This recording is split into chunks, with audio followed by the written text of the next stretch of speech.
आज की बातचीत उन गहरे सवालों के बारे में है। वो सवाल जो हम सब, आप जानते हैं, कभी ना कभी खुद से पूछते ही हैं। जैसे कि ये दुनिया कैसे बनी, इस विशाल ब्रह्मांड में हमारी जगह क्या है, और सबसे जरूरी वो सवाल जो मुझे हमेशा से परेशान करता रहा है, मैं कौन हूं। हमारे पास कुछ स्रोत हैं जो वेदांत दर्शन के नजरिए से इन सवालों को समझने की कोशिश करते हैं। आज हम विशेष रूप से ब्रह्म सूत्र के दूसरे अध्याय में दी गई कुछ मुख्य बातों पर गौर करेंगे। और देखिए, हमारा मकसद किसी जटिल सिद्धांत में उलझना नहीं है, बल्कि ये देखना है कि क्या इन सदियों पुरानी बातों में आज की जिंदगी के लिए कोई मार्गदर्शन, कोई दिशा मिल सकती है। चलिए इस गहरी खोज में उतरते हैं। तो सबसे पहला और सबसे बड़ा सवाल, ये दुनिया, ये पेड़ पौधे, ये आसमान, ये सब कहां से आया।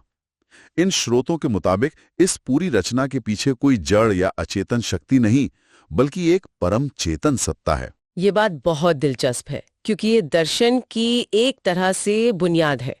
यहाँ कहा गया है कि ये दुनिया उस परम ब्रह्म से अलग नहीं है, बल्कि उसी का एक रूप है। जैसे समंदर और उसकी लहरें अच्छा। दोनों दिखते अलग हैं, पर हैं तो पानी ही। वैसा ही ब्रह्मांड और उसका स्रोत दोनों मूल रूप से एक ही है। ब्रह्मसूत्र में एक तर्क भी आता है कि एक अचेतन, मतलब बिना सोचे समझे काम करने वाली शक्ति, वो इतनी व्यवस्थित और जटिल दुनिया नहीं बना सकती। इस रचना के पीछे एक चेतना, एक इंटेलिजेंस का होना जरूरी है। रुकिए, ये बात सुनने में बहुत अच्छी लगती है कि सब कुछ एक है, लेकिन असल जिंदगी में इसे मानना बहुत मुश्किल है। जब कोई हमारे साथ गलत करता है या दुनिया में इतनी नफरत और हिंसा दिखती है, तब ये एकता का भाव कहाँ चला जाता है। क्या ये दर्शन इस व्यवहारिक मुश्किल का कोई हल बताता है? आपने बिल्कुल सही नस पकड़ी है। ये सबसे बड़ी चुनौती है। ये दर्शन ये नहीं कहता कि आपको दुनिया में दिख रहे भेद को नकार देना है। दर्द होता है, अन्याय होता है, ये सच है, लेकिन ये हमें एक गहरा नजरिया अपनाने को कहता है। ये कहता है कि इन तमाम बाहरी विभिन्नताओं के बावजूद उन सब के मूल में एक ही तत्व है।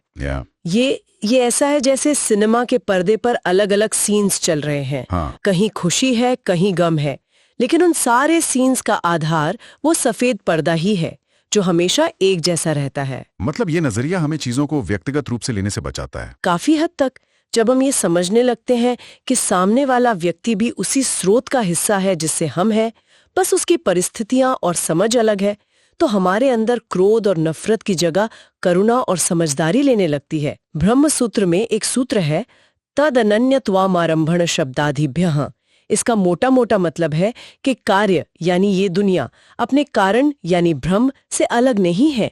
ये सिर्फ नाम और रूप का खेल है। नाम और रूप का खेल। हाँ, जैसे मिट्टी से बना घड़ा, वो है तो मिट्टी ही, बस उसे एक नया नाम, घड़ा, और एक नया रूप मिल गया है। वाह, ये मिट्टी और घड़े वाला उदाहरण तो एकदम साफ है। तो अगर हम सभी की मिट्टी से बने हैं, तो इसका हमारी रोज की जिंदगी पर क्या असर पड़ना चाहिए? इसका असर बहुत गहरा हो सकता है। पर्यावरण को ही ले लीजिए।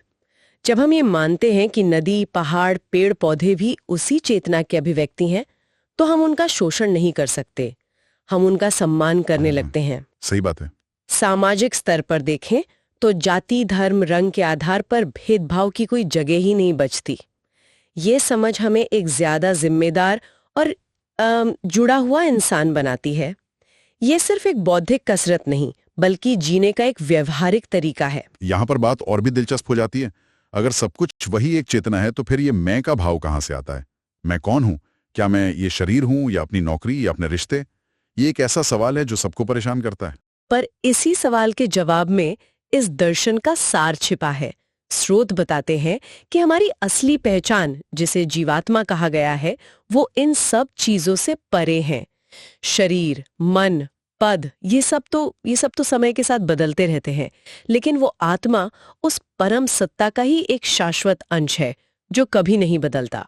पर क्या ये एक तरह का एस्केपिज्म नहीं है? मतलब पलायनवाद, ये सोचकर कि मैं तो आत्मा हूं, क्या इंसान अपनी असल जिम्मेदारियों से मुंह मोड़ सकता है? मान लीजिए किसी का व्यापार डूब गया और वो कहे, नुकसान तो व्यापार का हुआ है, मेरा क्या? ये तो खतरनाक हो सकता है। बहुत अच्छा सवाल है, और एक आम गलतफहमी भी है। इस दर्शन का मकसद जिम्मेदारियों से भागना नहीं, बल्कि उन्हें बिना तनाव के निभाना सिखाना है। फर्क को समझिए।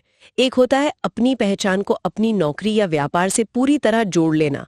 ऐसे में जब व्यापार डूबता है तो इंसान को लगता है मैं डूब गया, मैं खत्म हो गया, वो टूट जाता है।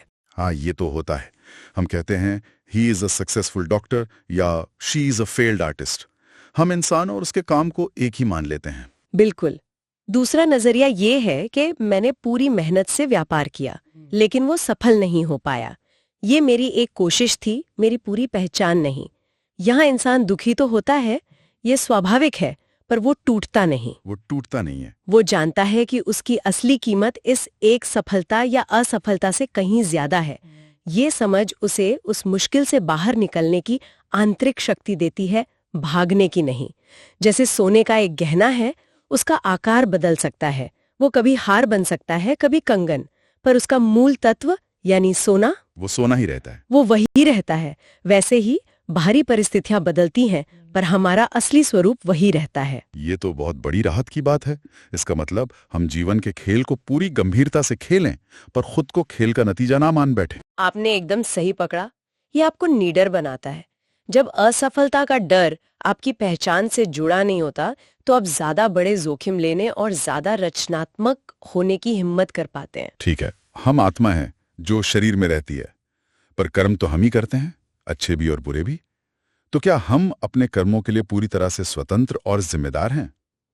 अक्सर ये सवाल उठता है कि अगर सब कुछ वही परम सत्ता करती है तो हमारे कर्मों की जिम्मेदारी किसकी है? ये एक बहुत ही पेचीदा और महत्वपूर्ण सवाल है। इन स्रोतों के अनुसार आत्मा ही कर्म करने वाली यानी करता है। हम अपने कर्मों के लिए जिम्मेदार हैं, लेकिन, और ये लेकिन बहुत जरूरी है, उसे कर्म करने की शक्ति और प्रेरणा उसी परम सत्ता से मिलती है। ये तो थोड़ा उलझाने वाला है। अगर शक्ति कहीं और से आ रही है तो फिर मैं करता कैसे हुआ? क्या मैं एक कठपुतली हूं जिसकी डोर किसी और के हाथ में है? इसे कठपुतली के उदाहरण से नहीं, बल्कि एक दूसरे उदाहरण से समझते हैं।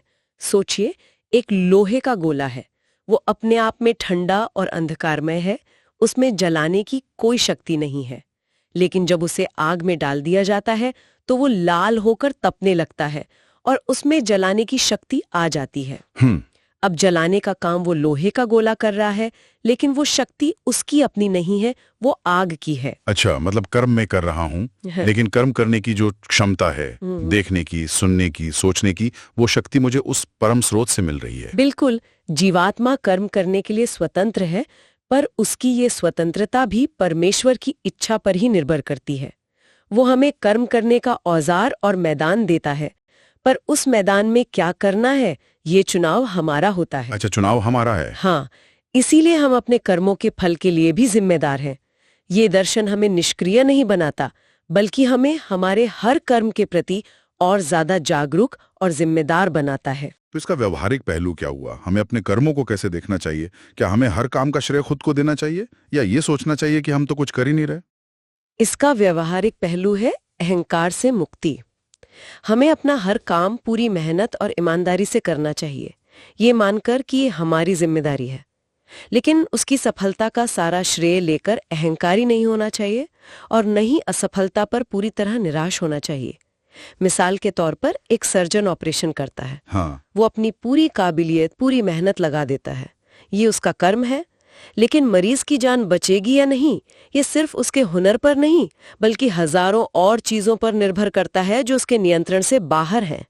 ये समझ उसे सफलता में विनम्र और असफलता में धैर्यवान बनाए रखती है। वो अपना काम करता है और फल को उस परम शक्ति पर छोड़ देता है। तो ये परम चेतना, ये ब्रह्म अगर हर जगह है और हमारे अंदर भी है, तो इसे महसूस कैसे किया जाए? क्या इसका कोई खास स्थान है? लोग मंदिर, मस्जिद, चर्च जाते हैं, क्या वो वही मिलता है? सबसे करीबी स्थान हमारा अपना हृदय बताया गया है। यहाँ हृदय का मतलब सिर्फ वो शारीरिक अंग नहीं है जो खून पंप करता है, राइट, बल्कि हमारे अस्तित्व का केंद्र, हमारी चेतना का स्रोत। ये एक इशारा है कि उस परम शांति और आनंद को खोजने के लिए हमें कहीं बाहर दुनिया में भटकने की जरूरत नहीं है। लेकिन हम तो पूरी जिंदगी बाहर ही भागते रहते हैं। अच्छा घर, अच्छी गाड़ी, बेहतर रिश्ते, ज्यादा फॉलोअर्स, हमें लगता है कि खुशी इन्हीं चीजों से मिलेगी। ये अंदर झांकने की बात सुनने में तो अच्छी है, पर इसका मतलब क्या है? क्या दिन भर काम करने वाले एक आम इंसान के लिए ये मुमकिन है? ये मुमकिन ही नहीं, जरूरी है। और इसके लिए सब कुछ छोड़कर जंगल जाने की जरूरत नहीं है। अंदर झांकना एक नजरिए का बदलाव है। लोग अक्सर खुशी को बाहरी उपलब्धियों, चीजों या रिश्तों में खोजते रहते हैं, लेकिन वो खुशी अस्थायी होती है। हाँ, ये तो है। ये दर्शन सिखाता है कि सच्ची और स्थायी शांति का स्रोत हमारे भीतर ही है। इसे कोई अपनी रोजमर्रा की जिंदगी में कैसे उतार सकता है? बहुत आसान तरीकों से। मान लीजिए आप ट्रैफिक में फंसे हैं और गुस्सा आ रहा है। उस गुस्से पर प्रतिक्रिया करने के बजाय बस एक पल के लिए रुककर अपनी सांसों पर ध्यान दें। ये भी अंदर झांकना है। दिन में बस 5 मिनट निकालकर शांति से बैठना और अपने विचारों को बिना जज किए देखना, ये भी अंदर झांकना है। जब आप किसी से बात कर रहे हो तो सिर्फ अपनी बात कहने के बजाय सच में उसकी बात को सुनना, ये भी उस आंतरिक शांति से जुड़ना है। जब कोई व्यक्ति बाहर की भागदौड़ से थककर कुछ पल शांति से अपने भीतर देखता है तो उसे एक ऐसी स्थिरता का अनुभव होता है जो दुनिया की कोई चीज नहीं दे सकती। मुझे याद है, एक बार मैं एक प्रोजेक्ट में पूरी तरह फेल हो गई थी और मुझे लगा सब खत्म हो गया। तब इसी सोच ने मुझे संभाला कि मेरी पहचान इस एक असफलता से कहीं बढ़कर है। मैंने कुछ दिन का ब्रेक लिया और बस अपने साथ वक्त बिताया। उस शांति में मुझे एक ऐसी हिम्मत मिली जो किसी बाहरी मोटिवेशनल स्पीकर से नहीं मिल सकती थी। तो आज की इस पूरी चर्चा को देखें तो कुछ मोटी बातें सामने आती हैं। सब कुछ एक ही स्रोत से जुड़ा है, इसलिए करुणा और सम्मान जरूरी है। हमारी असली पहचान हमारे शरीर और पद से कहीं गहरी है, जो हमें असफलताओं से टूटने नहीं देती। हमें अपने कर्म पूरी लगन से करने चाहिए, पर फल के अहंकार या मोह से बचना चाहिए।